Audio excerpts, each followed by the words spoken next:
Assalamualaikum warahmatullahi wabarakatuh. Perkenalkan, kami dari kelompok 6 akan menjelaskan tentang etika dalam penelitian kualitatif. Sebelumnya, perkenalkan kelompok kami yang beranggotakan Diki Hamdani dan Nesti Kiren Nadia dengan dosen pengampu Bapak Dr. Emeraldi Catra MIKOM. Etika dalam penelitian.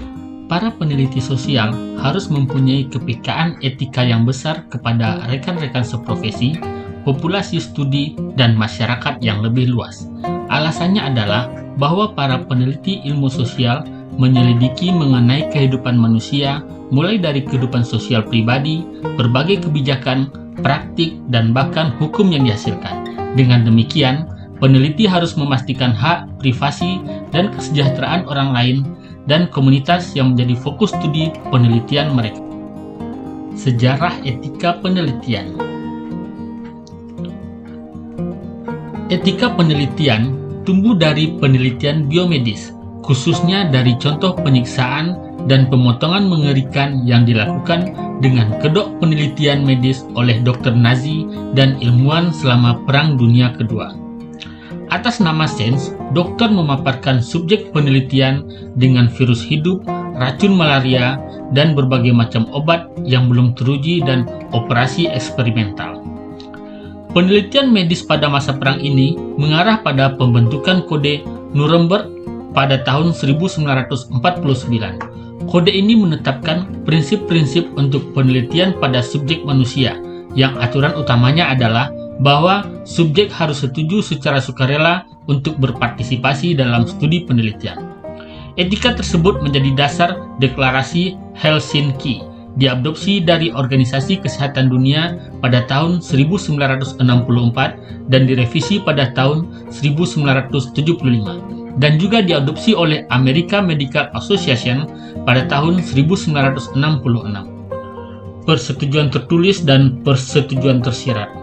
Penjelasan dan persetujuan berarti persetujuan yang diketahui dari individu untuk berpartisipasi bebas dari unsur penipuan, paksaan atau bujukan atau manipulasi.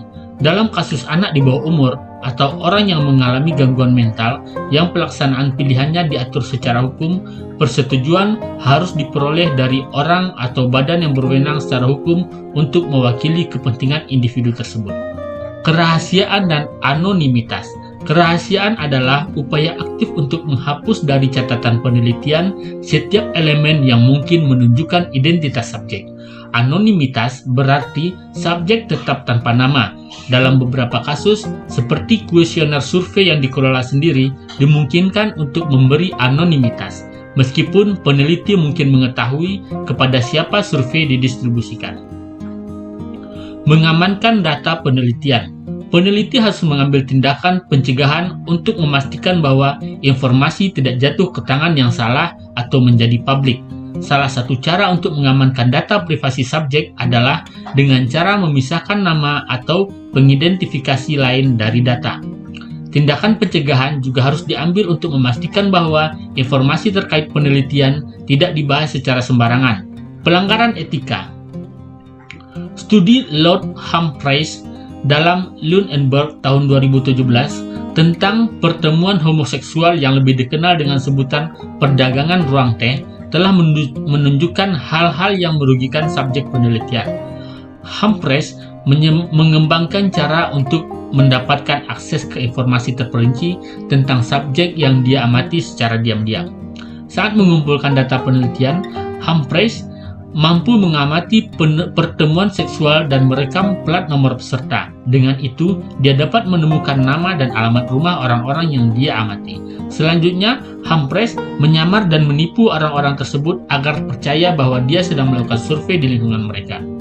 Tak lama setelah publikasi karya Humphreys di tahun 1970, ada protes yang cukup besar terhadap privasi subjek penelitian. Banyak kontroversi terhadap penelitian Humphreys tetap menjadi masalah etika utama saat ini. Kode etik. Selama beberapa dekade terakhir, perubahan sikap sosial tentang penelitian serta perubahan undang-undang telah menyebabkan asosiasi profesional menciptakan kode etik. area baru pelanggaran etika dalam penelitian atau cyberspace.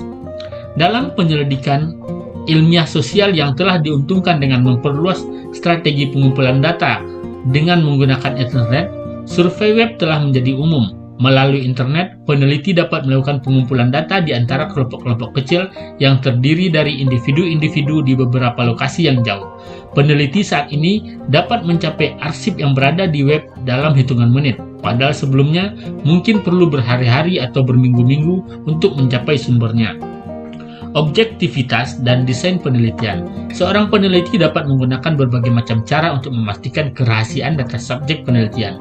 Tetapi langkah yang paling penting adalah memikirkan proyek dengan hati-hati selama tahap desain. Selama tahap desain penelitian, peneliti dapat dengan aman mempertimbangkan tindakan apa yang harus diambil untuk melindungi identitas subjek serta data setelah dikumpulkan, digunakan, dan disimpan. Semua peneliti pada dasarnya tidak lepas dari banyaknya risiko dan kesalahan. Penting untuk diingat bahwa penelitian tidak harus tanpa risiko. Peneliti harus dapat mengidentifikasi dan mengelola semua risiko. Terima kasih. Wassalamualaikum warahmatullahi wabarakatuh.